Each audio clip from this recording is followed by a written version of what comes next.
जय श्री कृष्णा। आप सबका वैदिक प्रेडिक्ट में स्वागत है। आज का विषय है नक्षत्रों की सीरीज में 16वां नक्षत्र विशाखा की बात करेंगे। विशाखा नक्षत्र जो है वो जो स्वामी है इसके गुरु हैं और ये दिखता है आसमान में 4 सितारों का एक समूह है और फोक की तरह दिखता है, जैसे कि जैसे कांटा होता है ना, 2 हिस्से होते हैं जैसे। तो इसको हम ऐसे भी ले सकते हैं कि ये गेटवे दिखता है बिल्कुल। और क्योंकि लिब्रा साइन में पड़ता है, लिब्रा साइन क्या है? मैरिज का साइन है। लिब्रा साइन स्पाउस का साइन है। तो ये भी दिखाता है कि आपका जो इसमें पर्पस है, जैसे अगर आपका मैरिज हो गई और उसके बाद आपका जो नए जीवन में प्रवेश है, ऐसा लगता है कि आपने बहुत कुछ अचीव कर दिया, लेकिन सारी आगे की ज़िंदगी जो है उसके बहुत सी आगे चैलेंजेस आते हैं, बहुत सी चीज़ें आती हैं जिसे आपका सामना करना पड़ता है। तो विशाखा नक्षत्र भी कुछ ऐसे ही सिचुएशन आपको लेके आता है, क्योंकि ये फोक्ड है और इसके जो फोक में 2 हिस्से हैं। एक तो ये कि इसके डेटी जो है वो इंद्र है। इंद्र का काम क्या है? इंद्र राजा थे देवताओं के, और जो चीज़ पे फिक्स कर लेते थे कि ये करना है, वैसा ही उसकी तरफ आगे बढ़ते थे। और कई बार क्या होता है कि रास्ता कई बार गलत भी हो जाता, तो उसमें वो चिंता नहीं करते थे, लेकिन ऐसे करते हुए वो कई बार फंस भी जाते थे।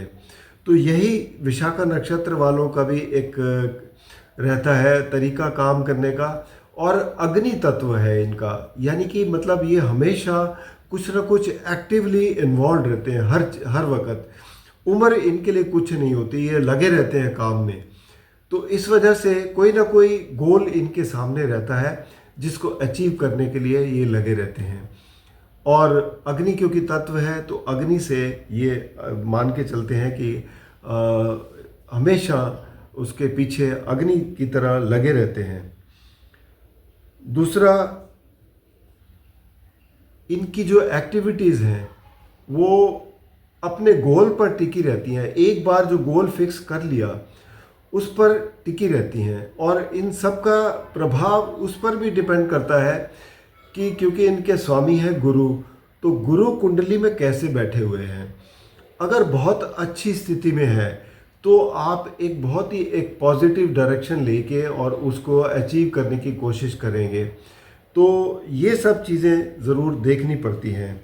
जेंडर अगर देखा जाए तो ये फीमेल जेंडर में गिनी जाएगी। बॉडी पार्ट्स में आर्म्स और ब्रेस्ट इनके जो है बॉडी पार्ट्स गिने जाते हैं।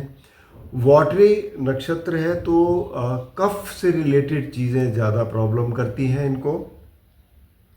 और इनकी जो डायरेक्शन है वो है वेस्ट एंड नॉर्थ। ये अगर इस डायरेक्शन में जाके कोई भी काम करते हैं, सेटल होते हैं, तो ये इनकी फेवरेबल डायरेक्शन रहती है। 4 पद होते हैं हर एक नक्षत्र के, और 4 पदों में पहला पद जो है वो जाता है मेष राशि में। अब मेष राशि से प्रभावित है मंगल से, तो मंगल और गुरु का जहाँ पर भी एक संबंध क्रिएट होता है जो आपको बहुत हाईली एक्टिव पर्सन बनाता है, क्योंकि मंगल भी बहुत ही एक्टिव पर्सन है। और साथ में आपके जुड़ जाती है नॉलेज, तो ये आपको एक बहुत ही आगे ले जाता है एक अपने जो अचीवमेंट करने के लिए। दूसरा पद जो है वो जाता है वृषभ राशि में, यानी टॉरस में। अब यहाँ पर शुक्र का रोल आ जाता है गुरु के साथ। तो एक तरफ नॉलेज है, दूसरी तरफ मटेरियलिस्टिक गेन है।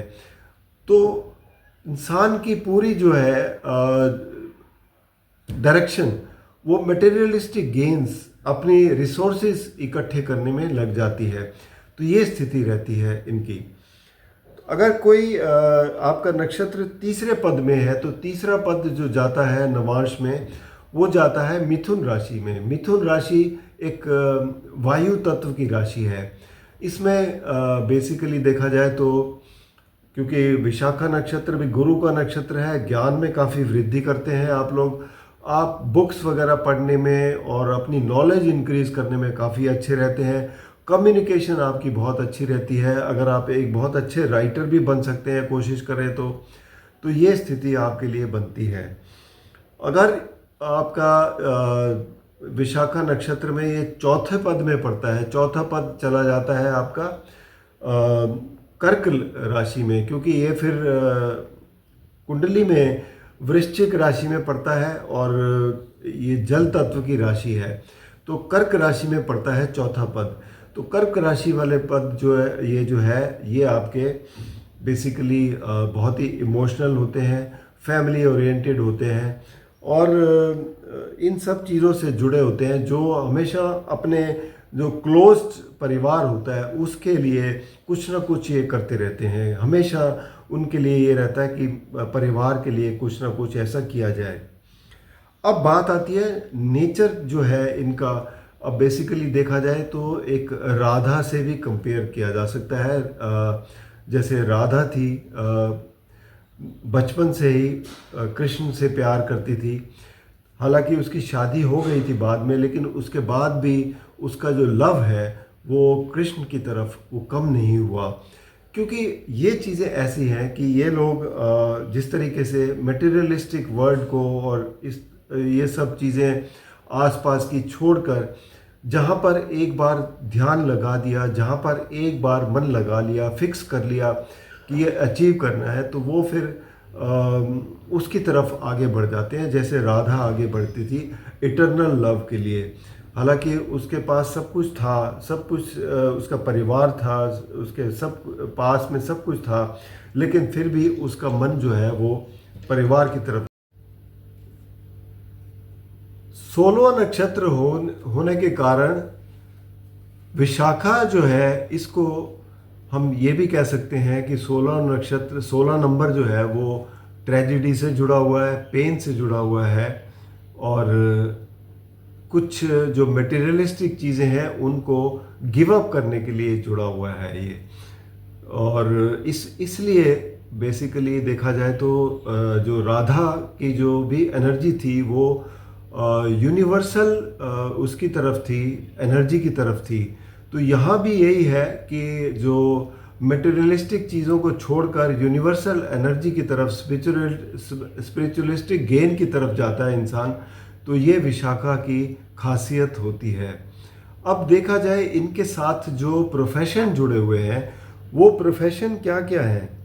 प्रोफेशन में इनके बेसिकली देखा जाए तो स्पीच एक बहुत बड़ा प्रोफेशन है। जैसे ये रेडियो या टीवी आर्टिस्ट हो सकते हैं, जो कि हो सकते हैं बहुत अच्छे स्पीच बहुत अच्छे देते हैं। पॉलिटिशियंस बहुत अच्छे होते हैं।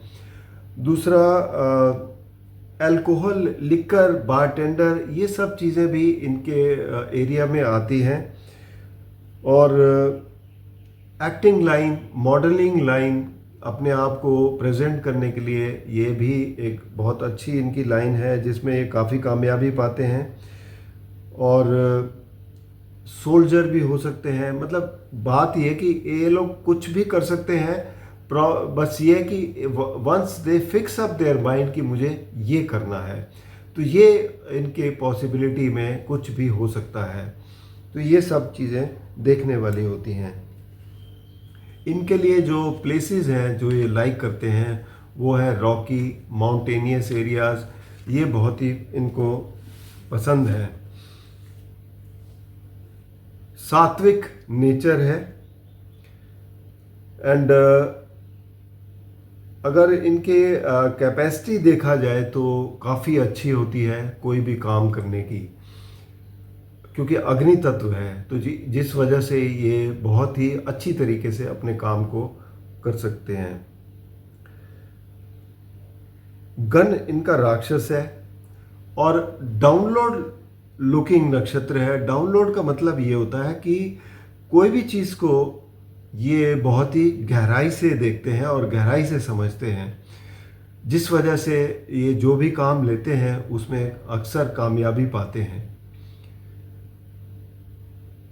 अब इसके बाद अगर देखा जाए तो विशाखा का जो मंथ है वो आता है वैशाख मंथ, जिसके नाम से हम हिंदी कैलेंडर में देखते हैं। वो अप्रैल एंड और मई का जो महीना होता है वो वैशाख महीना होता है। और ऑस्पिशियस एक्टिविटीज़ जो है इनके लिए वो ये है, जो भी कोई मेंटल एक्टिविटी हो, जो मतलब जैसे कि आप स्टडी करना चाहते हो, किसी भी चीज़ में ज्ञान हासिल करना है तो उसके अंदर उसके पीछे पड़ जाए, तो कोई भी चीज़ ऐसी कुछ करनी हो जो मेंटल एक्टिविटी से रिलेटेड हो, उसमें आप काफ़ी अच्छी कामयाबी हासिल करते हैं। सेरेमनीज़ है, फंक्शंस है, क्योंकि गेटवे बताया गया है तो इसलिए ये भी आपके लिए बहुत ही एक अच्छी एक्टिविटी रहती है। और रोमांटिक एक्टिविटीज़ ये भी, इसमें भी इन्वॉल्वमेंट आपकी काफ़ी अच्छी रहती है। इन ऑस्पिशियस एक्टिविटीज़ में आ जाता है ट्रैवल। ट्रैवल इसके लिए इन ऑस्पिशियस है इस नक्षत्र में। और डिप्लोमेसी जैसी चीज़ें जो है वो इसमें इन ऑस्पिशियस कही जाती हैं। बाकी डिपेंड करता है, जैसे मैंने पहले भी बताया था कि गुरु जो है कुंडली में जैसे बैठे हैं उस हिसाब से आपके रिजल्ट भी वैसे ही आते हैं, क्योंकि नक्षत्र का स्वामी के ऊपर डिपेंड करता है। वो अगर बहुत ही अच्छी स्थिति में है, ऊंच के बैठे हैं, तो आपको एक लाइफ में हमेशा पॉजिटिव की तरफ रखेंगे और आप पॉजिटिव एक धैर्य लेके और उसकी तरफ बढ़ते जाएंगे। तो ये इस पर बहुत निर्भर करता है। साथ ही में नवांश में ये किस नवांश में जाता है, जो आपका इंटेंशन जो है किस तरफ रहेंगी, किस काम की तरफ रहेंगी, वो दर्शाता है। तो मैं समझता हूँ कि ये विशाखा के बारे में जो जानकारी दी है ये आपके काफ़ी काम की होगी और इससे आपको काफ़ी नॉलेज गेन हुई होगी, लाभ मिलेगा। और कोई भी प्रश्न हो आप तो नीचे दिए गए नंबर पर ज़रूर संपर्क करें या फिर vedicpredict@gmail.com पर अपनी जन्म की विवरण देकर कुंडली का विश्लेषण करवा सकते हैं। अंत में एक चीज़ और रिक्वेस्ट करूंगा, जिन लोगों ने नए ज्वाइन किया है उन लोगों से रिक्वेस्ट है कि कृपया आप सब्सक्राइब करके बेल आइकन ज़रूर दबा दें ताकि आने वाली वीडियो की नोटिफिकेशन मिल जाए। और अगर आपको वीडियो पसंद हो तो आप इसे लाइक करें, शेयर करें ताकि दूसरे भी इसका लाभ उठा सकें। धन्यवाद।